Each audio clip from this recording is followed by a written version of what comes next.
Hola a todos, voy a hacer ahora un pequeño vídeo donde vamos a intentar aclarar algunos aspectos que puedan no estarlo del todo acerca de los variadores de frecuencia y donde vamos a ver también el esquema que quiero que dibujemos en el KDSIMU de cara a la práctica que estamos haciendo.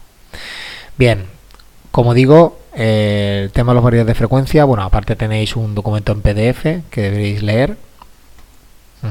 Y bueno, básicamente un inversor de un variador de frecuencia lo que hace es modificar la velocidad, sentido de giro y otra serie de parámetros que ahora veremos mediante dicho dispositivo. Este dispositivo es un dispositivo electrónico que tiene, pues como los tres que vemos aquí en la figura, normalmente tienen un display donde podemos visualizar diferentes parámetros.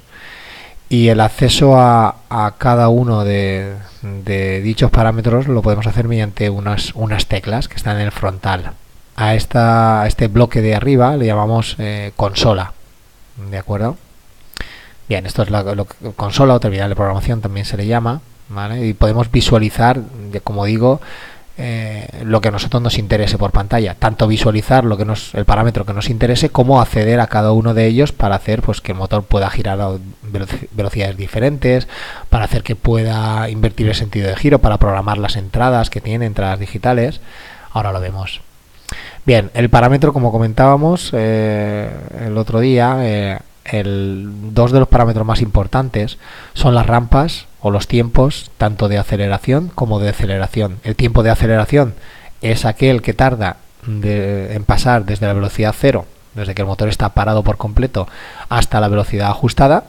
¿De acuerdo? Lógicamente, cuanto menor es este tiempo, mayor es la aceleración y más brusco es el cambio entre velocidades. Lo mismo ocurre para la rampa o tiempo de deceleración. Nosotros damos la orden de parar y el motor tarda un tiempo, pues lógicamente, en detenerse. Este tiempo, cuanto mayor sea, pues más suave va a ser dicha transición. Es un parámetro, es el más importante de todos, el que más se suele ajustar. Bien, aquí tenéis, esto también lo enseñé, es pues diferentes posibilidades, diferentes combinaciones con las que nos podemos encontrar.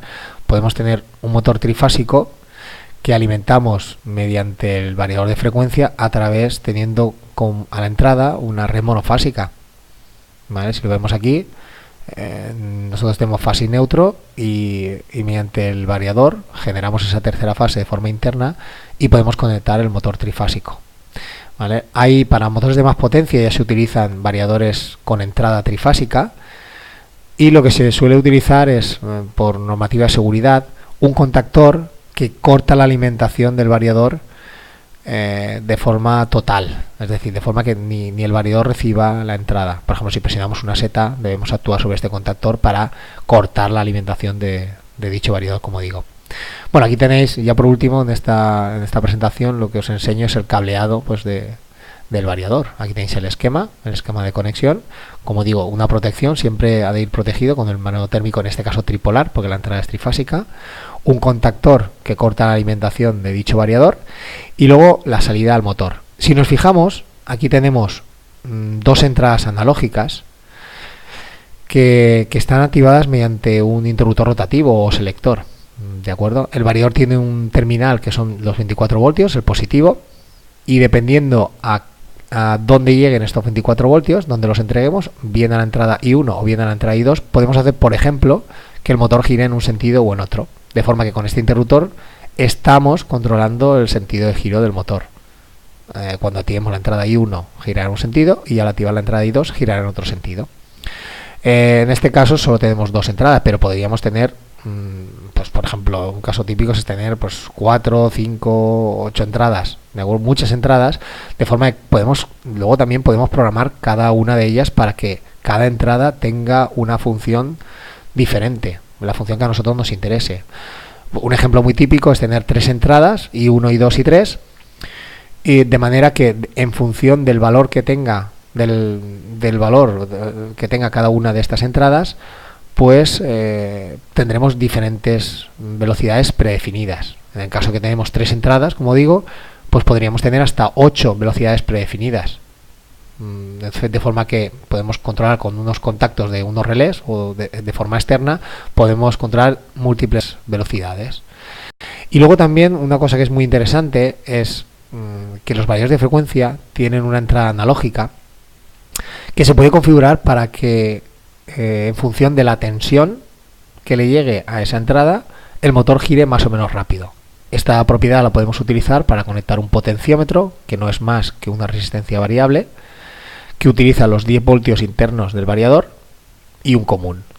Si movemos el cursor, lo que hacemos es cambiar la resistencia que tenemos conectada y permitir que le entre a esta entrada analógica más o menos voltios. Siempre le van a entrar entre 10 y 0 voltios, lógicamente, dependiendo de la posición del cursor.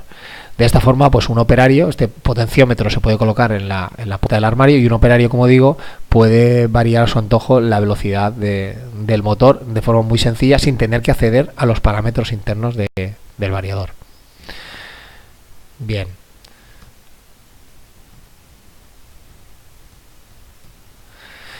De los apuntes que os he pasado en PDF, no todo es fundamental, pero bueno, lo que más me interesa es que os quedéis con la idea general. ¿De acuerdo? Internamente el variador de frecuencia tiene una etapa primera de rectificación que convierte la corriente alterna en corriente continua. Esto lo hace con puentes de diodos. Luego hay una etapa de filtrado, ¿vale?, donde cogemos esa señal rectificada y la suavizamos, hacemos que sea más lineal, más constante. Y por último tenemos una etapa de potencia en la cual nosotros, mediante la técnica de PWM, ¿vale?, de modulación de ancho de pulso, lo que hacemos es utilizar los transistores como un interruptor, como si fueran interruptores, de manera que variamos el valor medio de la señal en función de con qué frecuencia abrimos y cerramos dichos interruptores.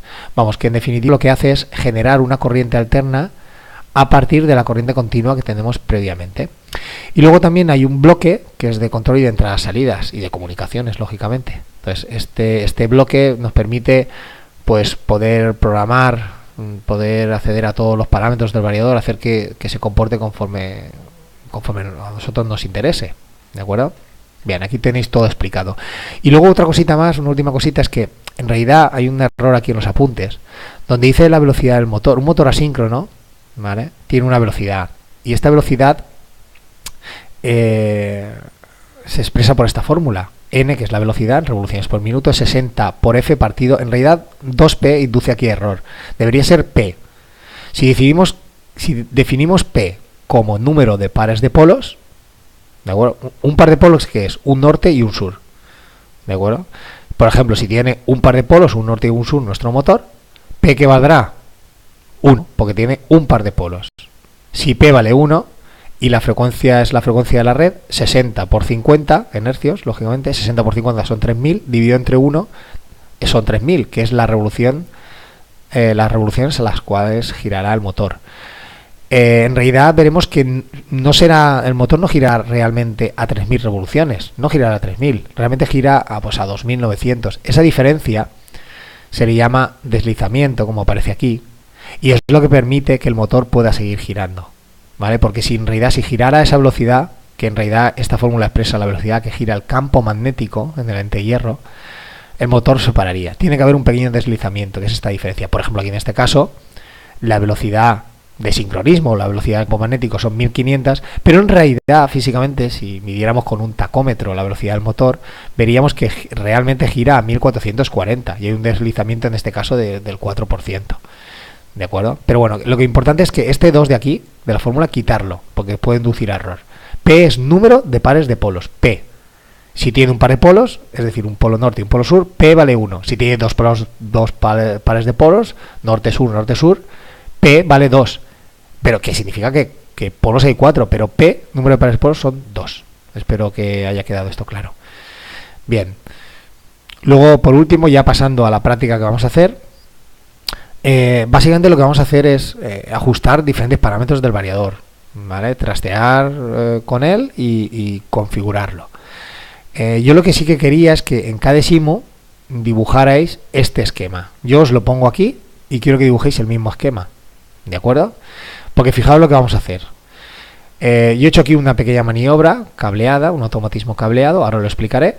Y he dibujado aquí a la derecha un variador de frecuencia que tiene una entrada monofásica. Ponemos su protección y ponemos a la salida el motor. Bien.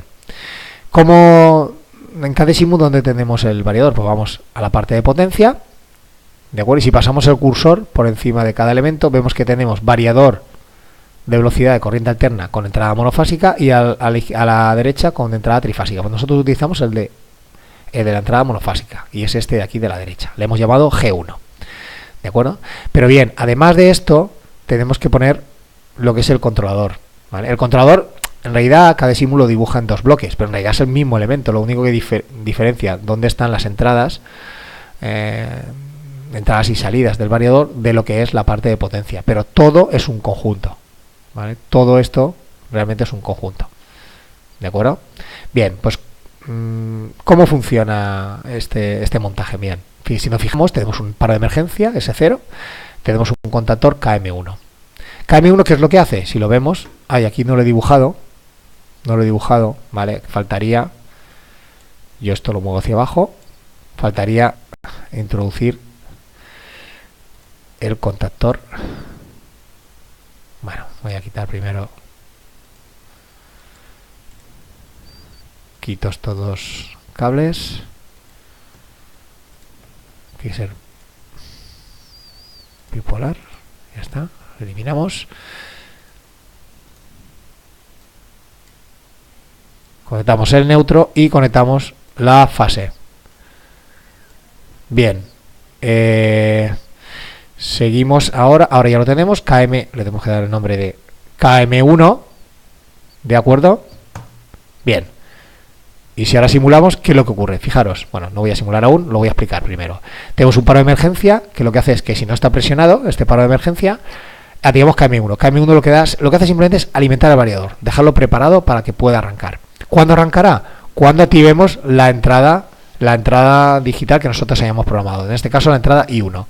I1 lo que hará es activar la velocidad rápida, que hemos definido como velocidad rápida. Y si activamos I1 e I3 los dos a la vez, irá a velocidad lenta.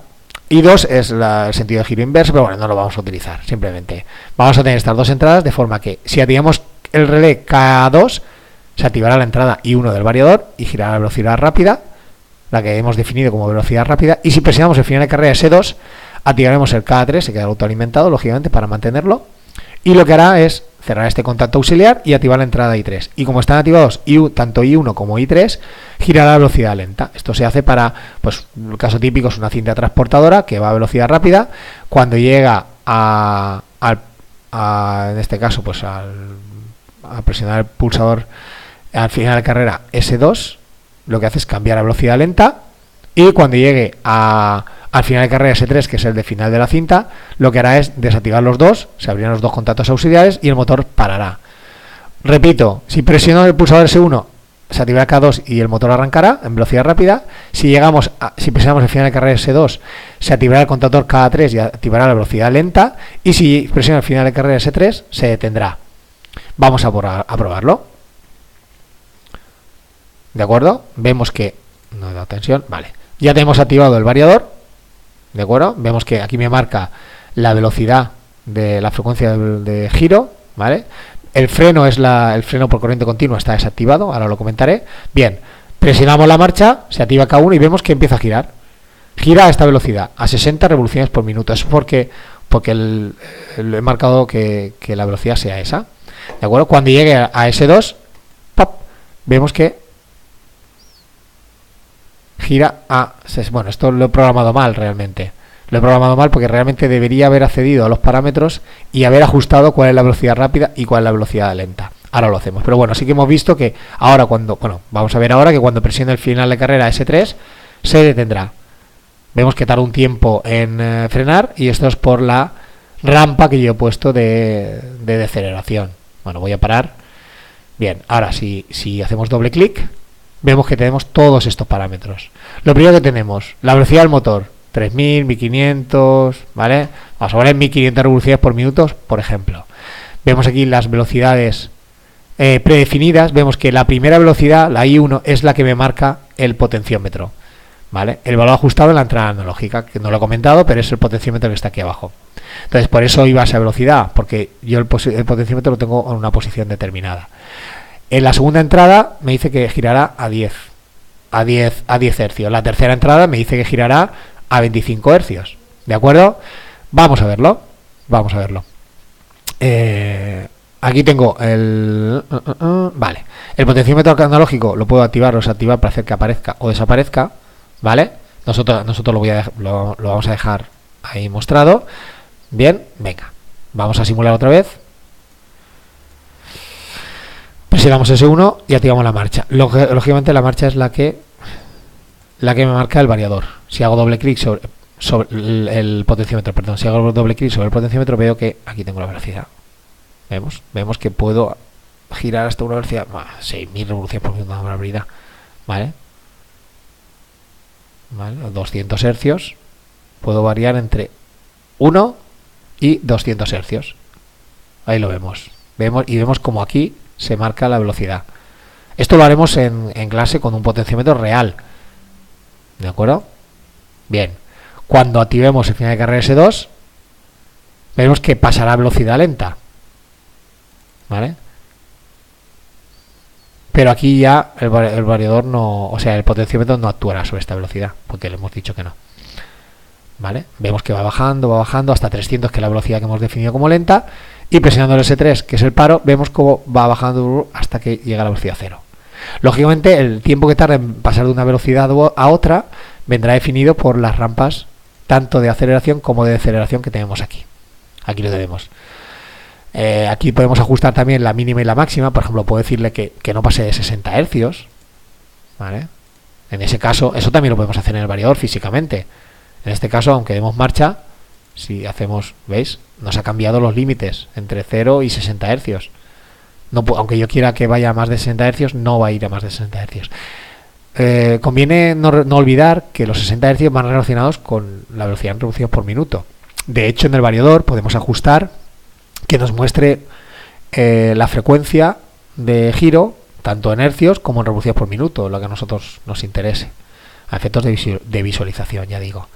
Bueno, entonces lo que se trata es de que nosotros en clase trabajemos con el variador de Omron, que es el que os he mostrado en el PDF, y luego pues dibujemos para entregármelo este esquema. Quiero que dibujéis este esquema y que probéis a modificar en el KDSIMU todos estos parámetros y a jugar con las entradas. Vemos que tenemos hasta 4 velocidades, ¿vale? Hasta 4 velocidades predefinidas. ¿De acuerdo? Bien, y vemos que tenemos diferentes rampas de aceleración y otro frecuencia máxima y mínima. El potenciómetro analógico hacemos que se muestre o no. Y luego lo último que quería comentar es la inyección de corriente continua. ¿Esto qué es? Para hacer que el motor pare de forma brusca, lo que hacemos es inyectarle corriente continua al estator. Si inyectamos corriente continua, el motor se queda completamente bloqueado. No basta con quitar la alimentación para que pare, sino que nosotros le damos corriente continua y hace un frenado brusco. Esto lo veremos en el taller si nos da tiempo. ¿De acuerdo? Podemos activarlo o desactivarlo. Y podemos marcar el tiempo durante el cual estamos inyectando corriente continua. ¿De acuerdo? Bien, pues esto es todo. Deberéis entregarme un PDF con este esquema y lo que me interesa es que vosotros lo trabajéis en casa y que ya digo, que lo entreguéis. ¿Vale? Entreguéis una portada con este esquema y una breve explicación del mismo. ¿De acuerdo? Muy bien.